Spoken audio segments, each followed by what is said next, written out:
Bonjour. Aujourd'hui, nous voyons un volet, les faux pasteurs.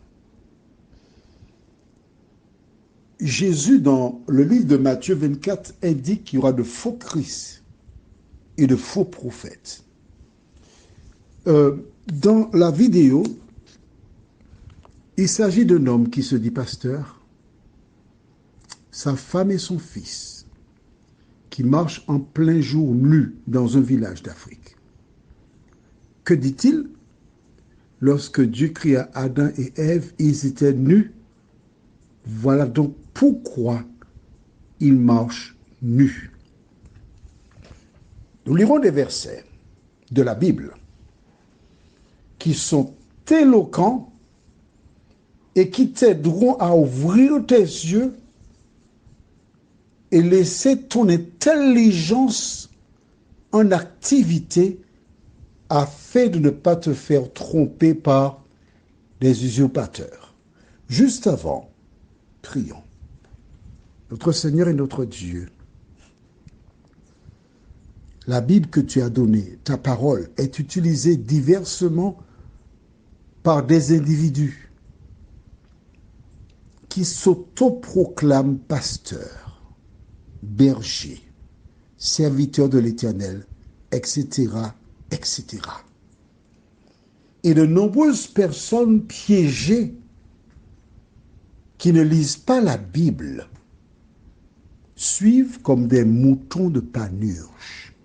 Seigneur, que le Saint-Esprit nous conduise encore afin que nous comprenions ce qu'est la parole. Nous t'en prions au nom de Jésus et pour ta gloire éternelle. Amen. À l'origine, Adam et Ève étaient nus. Là, nous sommes totalement d'accord. Il n'y a aucune réclamation. C'est vrai. Ils avaient quelque chose tout de même qu'ils perdirent lorsqu'ils mangèrent le fruit de l'arbre. Ensuite, il se trouve que Dieu descendit au coucher du soleil. Il indiqua à chacun la sentence de son acte, les conséquences de leur péché. Mais tu prends ta Bible dans Genèse, chapitre 3, verset 21, et nous allons lire quelque chose d'intéressant. Genèse 3, verset 21 déclare: L'Éternel Dieu fit à Adam et à sa femme des habits de peau et il les en revêtit. Genèse 3, le troisième chapitre de la Bible. Ce n'est pas pour dire que c'est au milieu.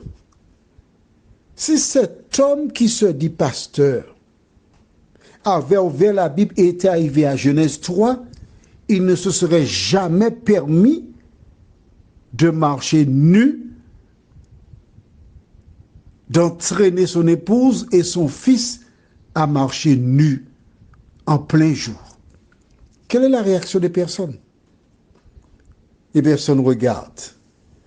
Elles sont en train de rire, s'amuser. Quelle image donne-t-on du christianisme? Les gens qu'on appelle communément des païens, des gens qui ne connaissent pas Dieu, sont à même de faire quoi? De regarder, de juger et de penser que ces personnes ont perdu la tête. Toi qui t'es embarqué dans une communauté avec des amis, on parle de Jésus, on présente les choses selon la Bible. Es-tu certaine, es-tu certain que tu n'es pas tombé dans une secte, dans un mouvement qui enseigne des choses contraires à la parole de Dieu? C'est la question que je te pose. Avant de donner ton accord, avant de te joindre quelque part, il te faut lire la Bible pour voir si ce que l'on dit dans cette communauté est biblique.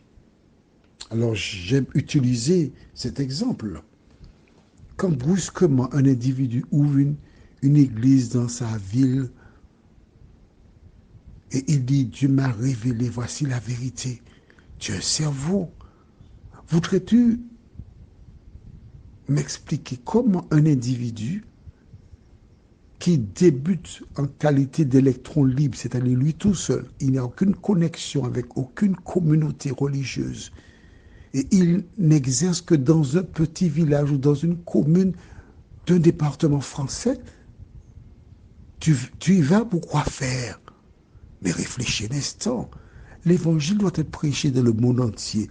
Comment un homme seul pourrait-il prêcher l'évangile dans un monde entier en étant dans un petit coin et en réunissant 10, 15, 20, 30, 40, 50, même 300 personnes?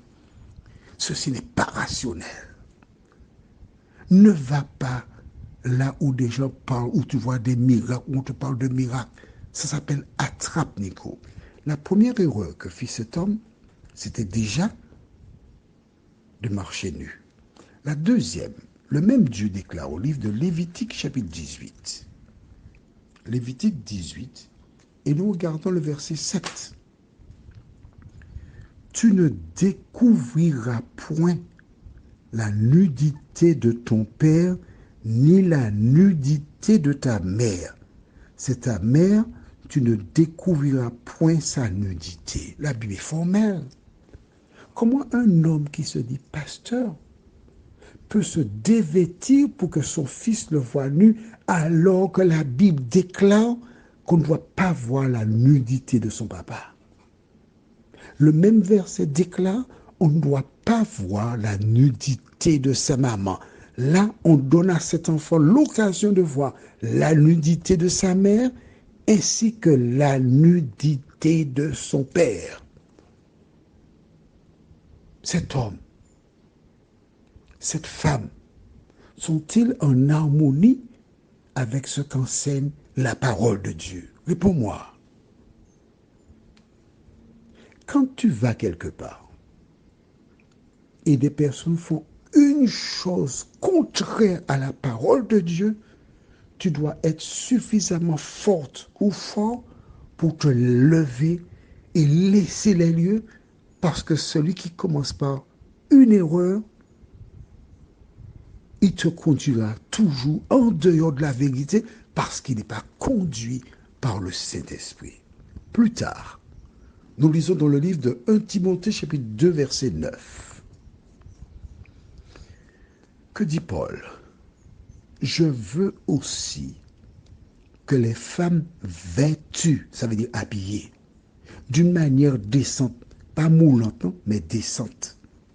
Avec quoi? Avec pudeur et modestie, ne se parle ni de tresse, ni d'or, ni de perles, ni d'habits somptueux, mais de vêtements simples, modestie, pudeur, vêtements décents. Une femme doit être habillée. Si une personne qui professe connaître Jésus t'invite à être comme les personnes du monde, faire du nudisme, sache que ceci est contraire à la parole de Dieu et que cette personne fait l'œuvre du diable. Prions, notre Seigneur et notre Dieu. Nous voyons, nous entendons des choses, mais notre seule sauvegarde se trouve dans la lecture et dans l'application de la parole de Dieu. Éternel, merci de continuer de nous éclairer. Merci de nous aider à voir à travers tout ce que nous voyons aujourd'hui des signes qui annoncent le retour de Jésus. Visite tes enfants, fais-leur du bien, assiste-les, conduis-les dans le chemin du salut, nous t'en prions, au nom de Jésus pour ta gloire éternelle. Amen. Je te souhaite une bonne fin de journée. N'oublie pas, ce n'est pas tout ce qui brille qui est de l'or. Que l'Éternel continue de te faire du bien.